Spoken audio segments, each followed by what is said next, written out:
Well, good evening, everybody. WCNC Charlotte Sports Director Nick Carboni joining you live on WCNC's YouTube page and other platforms. And we are thrilled to welcome in a special guest tonight, Olympic speed skater Dan Jansen, who won the gold medal in the 1994 games in the 1,000 meter. Dan, thank you for joining us. And for those who don't know, you're joining us from Mooresville. What brought you to our area and how long have you lived here now? Oh, Nick, I've lived here 20 years plus 22 years or so. Came, yeah, my girls were very small after I was divorced and they moved back down here. I followed my daughters basically, but we love it. We've been here ever since. We're still here and yeah, everything's great. What has it been like for you to watch these winter games from afar? I know it's been a long time since you haven't attended or competed or Yeah. been there in person. Yeah, it's really different.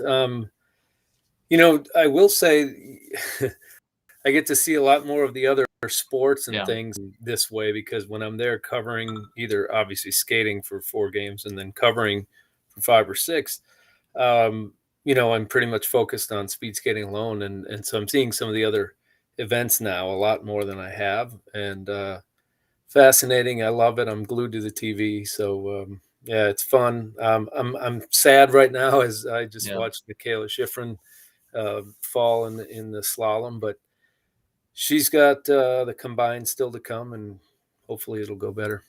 Yeah, I do want to touch on that with you. I guess what are kind of the emotions or memories that come flooding back into your brain this time every couple of years when the winter games begin of being a competitor? A lot of memories. Memories really from 4 games that I competed in, and and though even those experiences were so different from being 18 years old in my first one and just happy to be there, and to being favored in my next 3 games, and it truly is a different deal when you're the favorite going Yeah. in. But the Olympics, there's a lot of pressure. But looking back now, it's just some of the greatest experiences in my life. I wouldn't trade it for anything. So many races at so many levels, and including the Olympics before that 1,000 meter that everybody remembers, obviously, that you won gold. When you were lining up for that event, what was your mentality heading in? I know you did a lot of work with a sports psychologist and had gone through a lot in the sport and off the ice as well. What do you remember thinking right before you started that race? So yeah, going into the 1,000 was really tough after the 500, especially in Lillehammer, because I hadn't lost the 500 in over, I think, in 2 years. And I was perfect going into the Olympics. I set a world record going in. I had the 5 fastest times in history. So it was just kind of go out and skate and things will happen. Well, I slipped in the last turn and it didn't happen in that race. And so when the 1,000 came 3, 4 days later, it was tons going on in my mind, and I knew it was likely my last chance at an Olympic medal. Um, but I also felt strangely quite very at peace. I was ready to accept whatever happened. I knew I was as good as I could possibly be at that moment, which is what you train for. And so my goal sort of changed from being, winning a gold medal to just skating to my potential at the Olympics, and I was able to do that, and it obviously turned out very well with a world record and a gold medal. Yeah, and we hope the same for Michaela. You just touched on that. Two faltered twice now in her first 2 events. Just missed another early gate in the slalom. When you see that happen to another athlete, Mm. as removed as you are from it happening to you, and at that level, what do you think? What do you feel?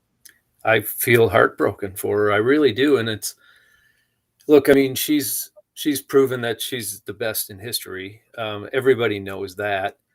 She's already like the difference, I guess, between my situation and hers is that she's already got Olympic medals under her belt. But I will tell you that she doesn't care about those at the moment. It Yeah. still hurts her right now, and it hurts to watch. because it's really hard to describe what the Olympics are and what they feel like, and what it means to us as athletes. And so, when it goes great leading up, and then it doesn't happen at that moment in time. Look, it's also what makes the Olympics so special. What's I think why people love the Olympics is because of these moments, the tough ones and the great ones. And look, the Super Bowl happens every year. World happens every year. You got a shot next year. If it doesn't happen at the Olympics, you got to wait 4 years Yeah. for another chance at it, and that's the tough part. And I think, and you might have a different perspective on it, but I think we hear more, we see more about the other side, the mental part of the games for the athletes now, and people are more open about it. There's isn't there this entire other part of the game that these athletes are living that as viewers we might not realize, appreciate, or know about? Yeah, it's an interesting point you bring up. You know, I mean, look, when when I was skating, I'm not sure that I ever even heard the words, mental health. It's so out there now, and it's a good thing that it's out there now. Don't get me wrong. I just, you know, we went, if it didn't happen for us back then, it was, sometimes we got vilified in the media as choking, or who knows what it would have been. And Yeah. um, but I do think that there are a lot of athletes, because of the pressure that they face. I mean, most of, there are the handful of Olympians that people know of and people hear of, and they kind of become household names. Shaun White, Michaela Schifrin, those Yeah. types. They're, we're not fooling ourselves. They're making a good living doing what they do. But 95% of Olympians are there because they love to do this and they love to represent the country. Not that the others don't. They're amazing. I'm just saying. And so it's different than professional sports. And there's this pressure put on an Olympian, and being American sometimes, that we're expected to be the best and expected to win, and if it doesn't happen, it's tough sometimes. And so there is that pressure that athletes feel. And it's fair or not, it is what it is. And so you have to be prepared. And I think now that this has come to the forefront, I think it's a good thing. I think more athletes will be prepared for whatever happens at the Olympics. And you have to enjoy the experience, because sometimes it's once in a lifetime. I was fortunate enough to do it 4 times, but it is a special, special experience. The games themselves more so than results. So what have you thought of the speed skating so far? I know a couple of events have wrapped. There's been some controversy. We have some promising young Americans still to go here. Yeah, we do. So Brittany Bowe and Joey Mantilla so far on the 1,500 meters did not perform to the way they would have liked, I'm quite sure. For Brittany, that's not her best event. Her best event's still to come, the 1,000 meters. Joey, that was his best event, although he's got the mass start, which he's very good at. He's also going to be in the team pursuit, so he's got a great shot there. But I'm really excited about the 500 and the 1,000 meters for Jordan Stoltz. Yeah. 17-year-old phenom. He really is. And so this is his first games, and it's been amazing to see what he's done just in the last 2 seasons, and especially this year leading up to the games. And so I kind of told people, as after the Olympic trials, I said, just don't even tell him how good he is yet. Just wait, wait till after the games. Because what happens next week, we're going to see a lot more of him for the next several games, I'm sure. And he's going to be world champion, and good chance that he'll be Olympic champion one day. A fellow Wisconsin native and somebody that broke track records in Milwaukee at trials. I think if folks watching or listening have not heard of Jordan yet, they certainly will next week. From your breakdown, what makes him so special? He came. I think what makes him special are the turns that he skates. He has skated a lot of short track in his young years. Coming up, and short track is all turns, and so any short track skater who comes to long track skates good turns, but he is extraordinary in his turns. And the other thing that's special about him, I mean, when I was 17, 18, I was good, but I was good in the 500 meters. It took me Mhm. a while to learn how to skate 1,000 meters and have that left at the end. He's already got that. He's got what it takes to skate a full 1,000 meters. So I think he's got a real shot in the 1,000. 500 too, but 1,000, I'm looking for him. I hate to say expect, but I think got a great shot of being on the podium. And either way, it's a win-win for him, no matter what happens this year. Okay, a little bit of an out of the box question. I know personal training, you stay in great shape. You just kind of touched on the difference between 500 and 1,000.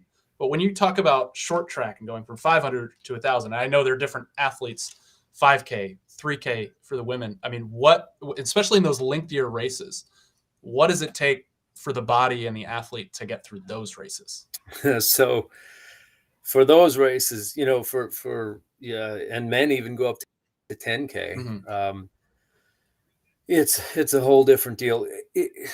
And I certainly can speak to it because I know what it takes, but I was a sprinter in the 500 and 1,000 meters. I could go up to 1,500, but those long ones are like they're like the track and field or the marathon runner that just has this crazy endurance. They're not built like I was there. They're not, thickly muscled and power. It's more of a finesse, and it's just all about distance and endurance.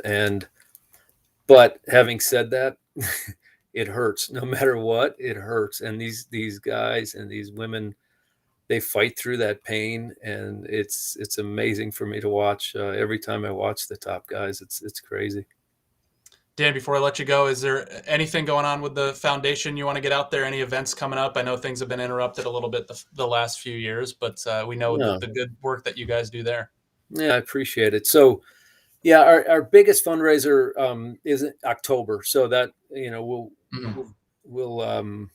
we'd love to have people out. We have my golf tournament. It centers around my golf event here in Mooresville, but also for those who can't play golf, we have an amazing concert the day before at Queen's Landing, and we Generation Radio, the guys from Rascal Flatts, Chicago, Journey.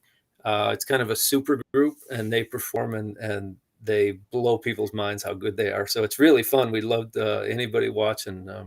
Look for us. You can go to either Dan Jansen Foundation, djfoundation.com, or coolkidscampaign.com, because we kind of combine forces, and it's a great event, great fun, and we do great things in the community.